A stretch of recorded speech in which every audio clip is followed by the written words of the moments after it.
তাই নইলে গিয়া শের আলী সিলেট তানোর বাড়ি।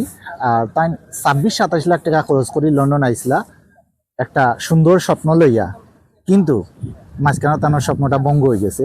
কি লেখান হয়েছে, খেনে হয়েছে এবং কি কারণে হয়েছে, এই বিষয়গুলো আজকে আমরা তানোর কাছে জানবো। একটু কইবানি ভাই, আপনি তো বেশ কিছুদিন যাবত আমরা লগে যোগাযোগ করা যে আপনার একটা পোস্ট ভাইরাল হয়েছে এবং আপনার মনের কিছু কথা আছে, এগুলো আমরা কইতা। তো আমরাও আপনার সাথে যোগাযোগ করছি, আপনি আজকে আমরা লগে এড হইছেন, ওইয়া আপনি কইতে চাইছেন আপনার এই গল্পটা কইবানি, আসলে কিতা করছে আপনার লগে। দেখো, আমি 2023 সালের মে মাসের 4 তারিখ আমি স্টুডেন্ট বিষয়ে দেশে আইসি। আচ্ছা, 25-26 লক্ষ টাকা আমার খরচ হয়েছে। আমি আইসি স্টাডি করার উদ্দেশ্যে। আমার ইউনিভার্সিটির নামটা হইল University of the West of Scotland, London campus, Poplar ফোর্সে। তো প্রথমে আমি আসার পর আমি পপুলার এরিয়ায় আমি থাকার চেষ্টা করছি খুব অ্যাকোমোডেশন মিলানির, কিন্তু এটা সম্ভব হয়েছে না। এখানে হাই মানে রেট ঘর ভাড়া এগুলা, যার কারণে আমি থাকতে হয়েছি অনেক দূর চেস্টার এরিয়ায়, ম্যানচেস্টার এরিয়ায়, কখনো কখনো চেস্টার এরিয়া, কখনো ব্রাইটন। এবং আমি প্রথমে দেশ থেকে পয়সা খরচ করে যাওয়ার পরে এখানে আর আমার দেশ থেকে টাকা আনা সম্ভব না, ফলে আমার কাজ খুঁজতে হয়েছে। কিন্তু স্টুডেন্ট বিষয়ে আওয়ায় আমার 20 ঘন্টা মাত্র কাজের পারমিশন। এই 20 ঘন্টা কাজের পারমিশনের কারণে আমি অনেক জায়গায় আমি কাজও পাইছি না। আচ্ছা, শেষ পর্যন্ত আমি ইন্ডিয়ান সেক্টরে আমি কাজ খুঁজাত গেছি, ইন্ডিয়ান রেস্টুরেন্টগুলোতে যাওয়ার পরে যেটা আমি ফেস করছি নিজে, যে স্টুডেন্ট যারা বাংলাদেশ থেকে আয় তারা ইন্ডিয়ান সেক্টরে যারা শেফ, তান্দুরি শেফ যারা কাজ করেন, এমনকি মালিক পক্ষ, আমি যে 2-3টা রেস্টুরেন্টও আমি কাজ করছি, আমি নিজে পাইছি তারা স্টুডেন্ট সকল তুচ্ছ তাচ্ছিল্য করে, কুকুরের মতো আচরণ করে, যখন তখন গালিগালাজ করে। দেশের স্টুডেন্ট বা ওয়ার্ক পারমিটে যারা এই সেক্টরে কাজ করে, অন্য সেক্টরে কাজ না পাইয়া তারা মানসিকভাবে খুবই বিপর্যস্ত। যেমন আমি, কি ধরনের গালিগালাজ? গালিগালাজ বলতে এগুলো আসলে ভাষায় প্রকাশ করা যাইতো না। আমি যদি এখন কই, একটা সাধারণ একটা উদাহরণ দেই। আচ্ছা, ঠিক আছে, যেগুলো আমরা প্রচার করার যোগ্য না, এগুলো আসলে যাইতো না।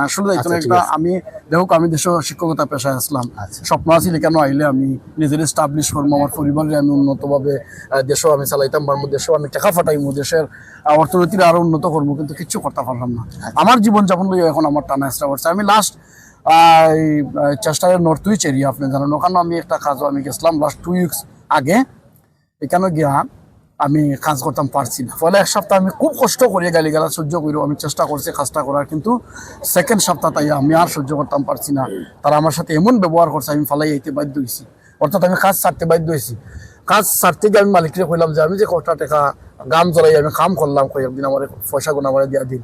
মালিক আমার পয়সা দিছে না, বরং আমারে আরো আমি একটা পোস্ট করছিলাম এটা লইয়া, এখন আমার আরো খুঁজাখুঁজি করে আমার কেমনে কয় পাইতো, আমার মারিলিব ধরিলিব বিভিন্ন মানুষের মাধ্যমে আমার ধরো হুমকি এক ধরনের দেওয়া হয়। এখন আপনি আমার দেখলাম, আমি আপনার সাথে যোগাযোগ করছি, আমি এখন কই যাইমু, কই থাকমু, কই খাইমু তার নিশ্চয়তা নাই। স্বপ্ন লইয়া ঠিকও আইছি, কিন্তু স্বপ্ন তো স্বপ্নই থাকে গেল।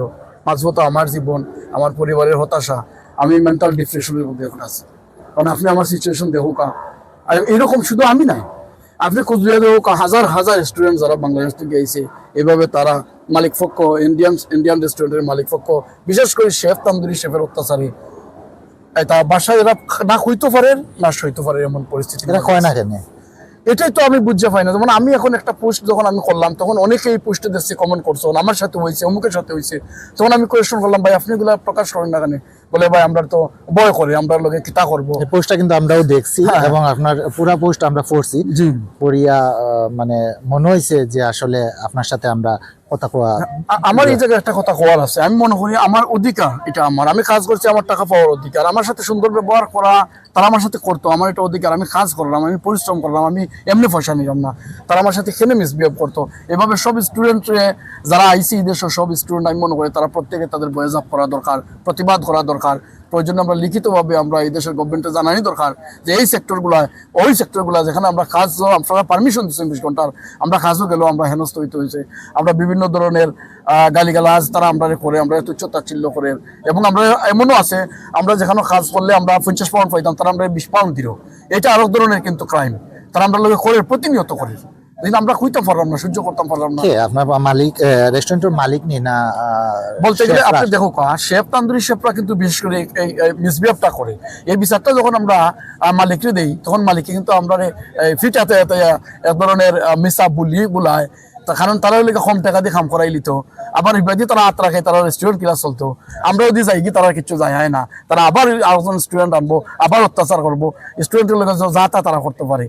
কিন্তু আমরা কিছু করার থাকে না। আপনার সাথে যে ঘটনাগুলো ঘটছে, এটা কি শেফ, তান্দুরি শেফ বা মালিক পক্ষ খারাপ আপনার সাথে, আমি আপনার already- টাকা যে দিছেন না, তারপরে আপনার সাথে খারাপ বিহেভ করছে, বা এই বিষয়গুলো কার সাথে দেখো ঘটছে? কিচেনে ঘটনাটা ঘটছে যে তান্দুরি শেফে আমার লোক যখন মিসবিহেভ করলো না, আমি মালিক পক্ষ করে জানাইছি, তার লগে আমি পারলাম না।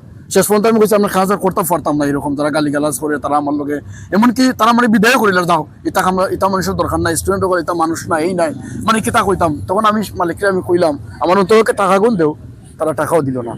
আমি এখন কই যাইতাম, কই না আপনি কিছু করারও নাই, আমি খারে শুনাইমো আমার এই দুঃখ। আমি মনে করি আমরা স্টুডেন্ট যারা আইছে সকলে প্রতিবাদ করা দরকার, অন্ততপক্ষে সরকারের দৃষ্টি আকর্ষণ করা আমরা দরকার, ইউকের গভর্নমেন্টের, বাংলাদেশ সরকার। ধন্যবাদ আপনারে।